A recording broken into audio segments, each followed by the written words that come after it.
Oui, j'arrive. Hein. Voilà. Et donc, deuxième chanson.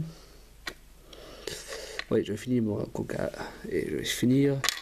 Oula, bon, moi, il y a du coca dedans. Un bon sandwich. Bon, moi, j'ai pour finir un bon verre de coca. C'est ça qui est bien. Donc, après, je fais l'introduction de la chanson et un peu comme de l'épisode et comment il va s'articuler.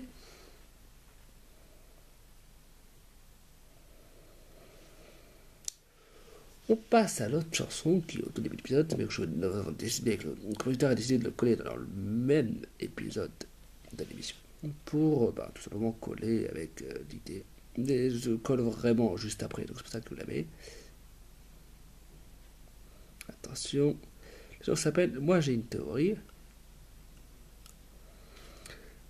Pas mal raison, hein, parce que c'est toute la question, c'est toute une théorie. On va vous laisser écouter un peu l'introduction de la musique, vous allez comprendre ensuite pourquoi. Voilà, Buffy rentre dans le magasin, et attention, c'est parti. Il faut dire que tout que se mettre en marche. Alors, pas de recherche? Aucun incident? Ni monstre à l'horizon? Tant mieux. Tant mieux. Donc, vous n'avez pas... Bon, écoutez, tout le monde va essayer de comprendre, de leur parler. Écoutez, il y a peut-être un problème, je sais pas, peut-être un personnage de recherche. Bon, vous allez comprendre quoi tout de suite. Limite, je me demande pourquoi je parle. Donc, je me demande de parler. Ouais, c'est désolé. Enfin, hier soir, aucun d'entre vous ne s'est mis à... pousser la chansonnette? Quoi qu'il en soit, faut pas traîner. On va enquêter, analyser les faits avant que ça se reproduise. Parce qu'honnêtement, j'ai une théorie. C'est peut-être un démon. Il danse le démon. Désolé.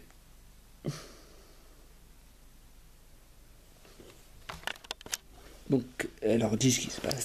Et donc, évidemment, tout le monde dit, bah oui, enfin, personne ne dit, tout le monde acquiesce, évidemment. Et Alex dit, bon, vous comprenez qu'Alex c'est un peu le gars qui fait un peu toujours des gaffes. D'ailleurs, il faut vraiment la fin de l'épisode pour comprendre que, voilà quoi.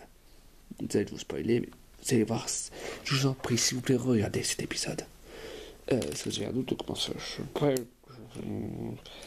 vous cherchez Buffy contre les vampires, que le spectacle commence. Sur Google, vous trouverez un stream de l'épisode, il est tellement beau. Juste pour ça. C'est pas les chansons, quoi. Franchement, regardez. Après, il y a plein de choses qui sont en lien avec les autres épisodes. Mais de ce que je sais, généralement, ils font le truc précédemment et ça marche très bien, ce que j'explique en quelques résumés. Certains points qui peuvent être abordés dans l'épisode. C'est d'abord limite. Mais regardez l'épisode juste. Cherchez sur Google, Buffy, que le spectacle commence ou que la fête commence, je ne sais plus. C'est un des deux. Voilà, vous tapez en streaming, bien sûr, et regardez l'épisode, il est très bon. Donc, Alex leur dit, il commence à dire, ouais, il faut faire quelque chose, et tout d'un coup, Giles apparaît. Alors, cette chanson, on va l'expliquer, bien sûr. Cette chanson, elle est un peu bourrée de références à certains épisodes, de partie de l'épisode de la chanson. Attention, partie. Giles entre en scène. J'ai une théorie. C'est peut-être un démon. Il danse le démon dans ses passages. Je crois qu'on s'égare. Et je dis, bon, voilà, j'ai une théorie, les copains, c'est peut-être un démon qui danse le démon. Bon, je répète les mots de la chanson, mais bon, pour un peu les étudier, il faut bien. Alors le mot, c'est d'être un démon dansant, pourquoi pas. C'est un peu, comment dire, un setup payoff, c'est-à-dire qu'on amène un élément qui sera ensuite résolu plus tard. Une préparation et paiement, ça revient.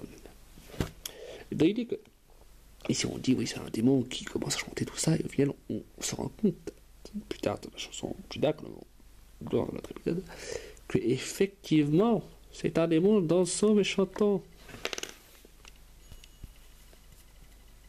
Bravo, Giles, bravo. Ensuite, Willow rentre en scène pour dire attention, sa théorie. Moi j'ai une théorie, c'est un petit enfant rêvant de chansons qui nous enferment dans ce mauvais cauchemar. Donc, qu'elle propose la théorie de l'enfant qui dort et qui rêve. Et que, ouais, non, mais cauchemar. Ceci dit, et ça c'est assez très bien comme clin d'œil à la série, je sais plus à quelle saison, dans les premières saisons je crois, elles ont eu un problème de démon. C'était simplement un enfant qui avait eu un petit souci et qui, je ne sais plus comment, faisait apparaître ses cauchemars pour attaquer les gens. Lui il ne contrôlait pas bien sûr et il était juste traumatisé. Finalement ça s'est résolu, l'enfant a été aidé et tout ça. Attention Alex, à toi. Toute cette théorie paraît maladroite. Donc il dit en mot, les gars, attention, et laissez tomber, on devrait voir ça comme ça. Et tout le Scooby Gang, c'est pour ça qu'elle s'appelle, qu'on les surnomme, disent Que signifient ces mélodies bizarres qui nous épatent? en gros les gars, ça pue, mais vraiment la pue la MERDE quoi. C'est quoi ce délire quoi? C'est quoi ces mélodies qui nous prennent en surprise? Très bien la tête dans le clip, on voit que certains sont étonnés, craintifs, j'essaie de comprendre. Et bien sûr, un second coup de génie de Alex. Il est très bon. Ça définit pas le personnage, mais ça ramène un peu à certains traits du personnage, je comprends. Attention. Pourquoi il faut savoir que Willow, donc la troisième du trio de Scooby Gang original, hein, parce qu'il y avait Buffy, le personnage principal, Willow et Alex, trois copains, hein, premier épisode ils sont les copains, toutes les idées, tous les problèmes habituels des copains, hein. Attention. Des conciliations, disputes, tout ça. Mais disons que lui, c'est pas un pervers, ni quelqu'un qui est tout à fait obsédé. Disons qu'il est un peu dans le cliché ou dans le tout simplement la vérité du garçon vraiment intéressé par les filles. C'est assez compliqué. Mais même si le personnage est assez, disons, la série s'appelle Buffy et tout tourne autour d'elle, malgré tout, chaque personnage a droit à son propre développement, qui permet de le connaître, de s'attacher à eux. Cette série le fait très bien, contrairement dans certaines où le personnage principal est là, mais les autres qui tournent autour sont oubliés. Allez savoir pourquoi. J'ai pas tout de suite d'exemple dans la série, et là tout de suite, et je crois que le producteur m'a demandé d'en mettre un, de le dire, mais je vais pas le partager. J'éviterai de contrarier certains fans des séries en question. Donc je suis pas sûr que l'exemple soit très bon, ni véridique. Attention, Alex, à toi de jouer. Au jeu ne nous déçoit pas. Des sorcières peut-être, ce sont des sorcières. Mais non, c'est ridicule, les sorcières ont les persécutés, mille pardons, et j'aime la terre. Et vive les femmes, et je ferai mieux de me taire.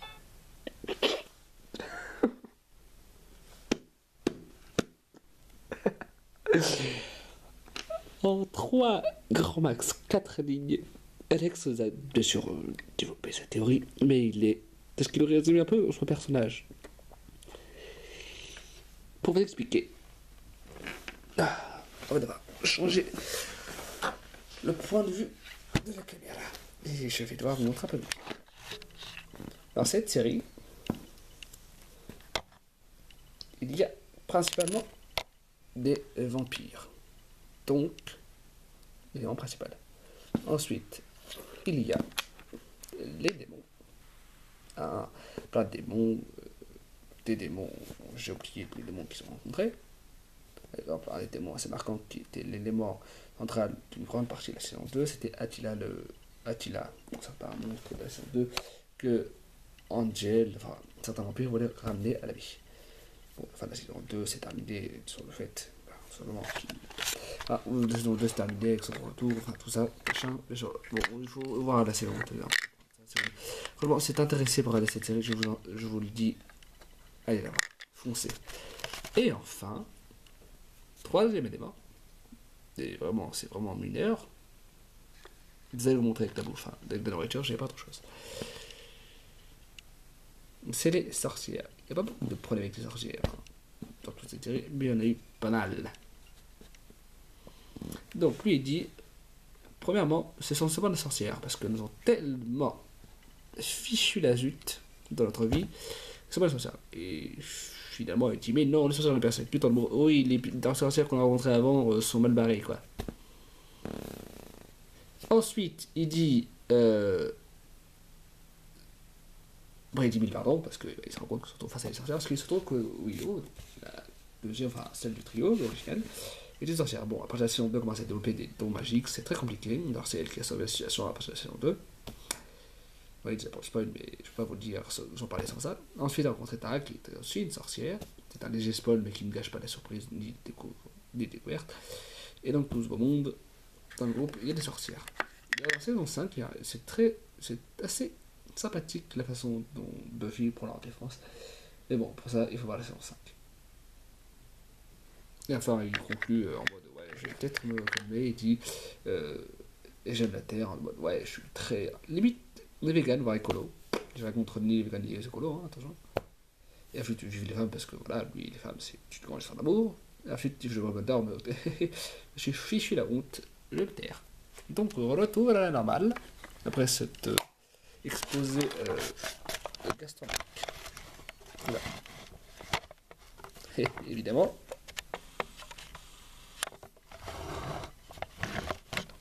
nous avons perdu notre cadrage.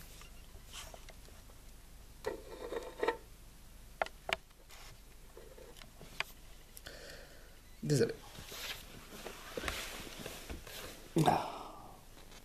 C'est pour l'égalité du cadrage dans cet épisode, c'est juste que on a quelques problèmes de caméra cette fois-ci. C'est pas le cadrage à en faire, mais on a quelques. C'est très proche. Attention. Et Anya qui va aussi donner une petite caractéristique de son personnage. Vous allez comprendre tout de suite. 1, 2, 3. Anya, toi. Ne déçois pas, s'il te plaît. Moi j'ai une théorie, des lapins malins.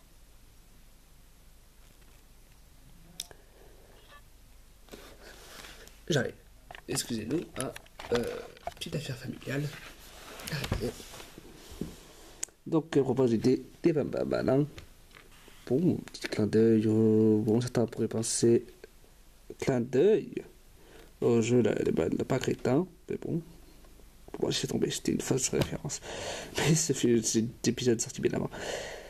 Le pas malin. Il faut aussi comprendre que Anya a la trouille des là-bas.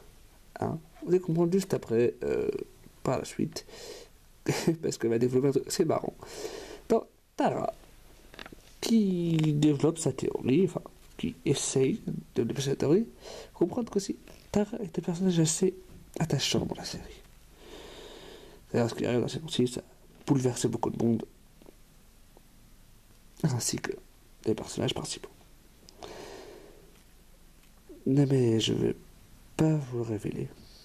Vous regardez la série que vous ne m'en vouliez pas pour le spoil. Mais il faut savoir juste que Tara est un peu, pas timide, mais plutôt quelqu'un de discret. Elle va partager son avis s'il y a besoin, mais elle est plutôt calme, réfléchie, discrète. De comprendre. Faut voir la série pour comprendre ça. Ensuite, maintenant, Tara, à toi. Moi j'ai une théorie.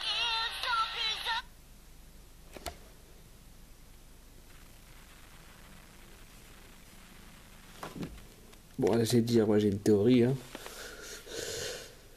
Et Anya qui part en délire rock. Vous allez entendre dans 3 secondes. 3, 2, 1. Et développe cette théorie, je ne comprends la parole.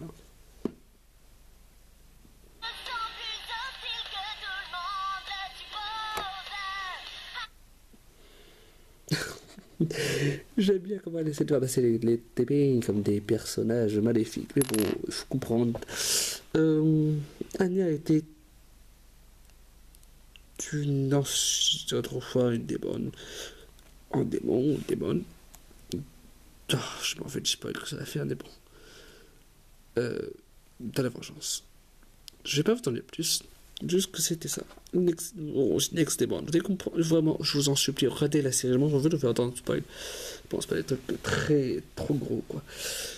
Donc, elle trouille des lapins. Et elle dit en mode, ouais, ils sont super maléfiques, faut faire gaffe. Attention. Attention, 3, 2.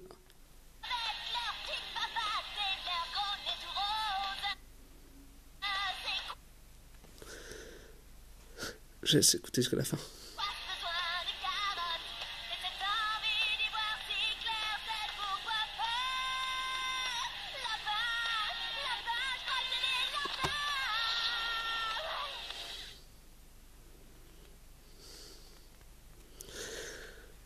Donc elle dit, bon, elle dit, ils ont plus...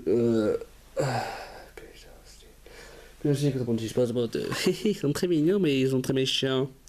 Et leur petite patte, quoi, la grelette rose, bon, tout ce qu'elle leur dit. On doit essayer de leur montrer que les lapins sont en cause de cette histoire. Un mode très assuré que c'est les lapins. C'est très rigolo à entendre. Je vais pas développer parce que j'ai pas envie de me ridiculiser, d'expliquer. Plus qu'autre chose. Et à fin, bien sûr, elle se calme et leur dit...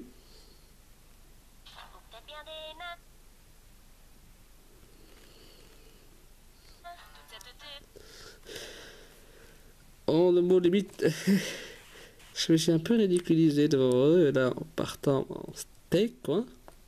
Littéralement. Peut-être que ça irait mieux avec la théorie des nains. Et enfin, donc il leur dit de trop de choses. Genre...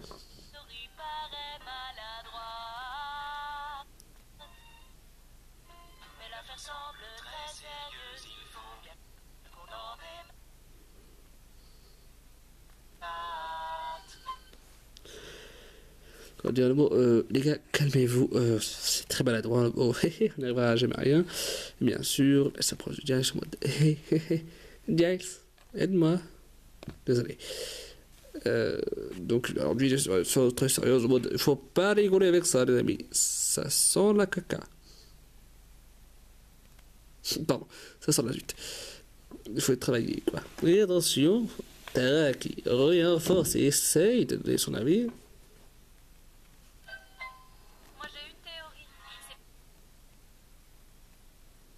Officiellement, quand on regarde les paroles, c'est Tara qui parle. Mais en vérité, quand on écoute, c'est Buffy qui parle. C'est pas... Enfin, excusez-moi, ça a été encore une fois influencé par le script. Monsieur le producteur, revisionner les chansons. Franchement, c'est important. Peut-être que vous avez pas utilisé, mais pas moi. Bon, moi, j'aurais corrigé cette petite erreur. J'espère qu'il aura regardé l'épisode. Au niveau de cette théorie, c'est pas important. Ensemble, nous sommes vraiment les meilleurs. Rien ni personne ne peut nous faire peur. En deux mots, c'est pas important les théories. Qui est notre ennemi? L'important c'est d'être ensemble. Un beau message d'ailleurs d'unité. Bon, c'est un trouble, ça fait du bien. Rien ni personne ne peut faire peur en mode quoi qu'il arrive. Tant qu'on est ensemble, on n'aura pas peur. Ensuite, alors, il y a un truc assez vrai, vous avez écouté. Apocalypse, c'est plus un mystère. Les mêmes fausses pistes, faut pas s'en faire. L'apocalypse, pardon. C'est plus un mystère. Et oui, c'est plus un mystère, mes amis. On va dire oui, l'apocalypse approche. Message des tempêtes, l'apocalypse a sonné. D'ailleurs, j'ai cherché les 5 théories sur l'apocalypse, sur les trompettes d'apocalypse, c'est très intéressant. C'est plus un mystère, les mêmes fautes. Puis, quoi qu'il arrive, on a plusieurs fois eu affaire à l'apocalypse. Ça a été le cas dans à peu près toutes les saisons de Buffy. Toujours un peu démoniaque, et finalement, bon, ça finit par bien se passer. Je crois que c'est la saison 5, je crois, a été exemptée d'histoire des démoniaques d'Apocalypse, mais encore la saison 6, enfin la saison, il y aura quand même l'affaire d'Apocalypse, saison 7, c'est l'émission d'Apocalypse. Bon, ça va en dire, oui, mais c'est toute une saison autour d'Apocalypse. Pas vraiment. Disons que c'est plutôt autour d'un méchant principal qui va détruire tout le monde. Vous pourriez me dire, c'est tous les méchants qui veulent détruire le monde. Attention, dans quelques secondes, ça va couper.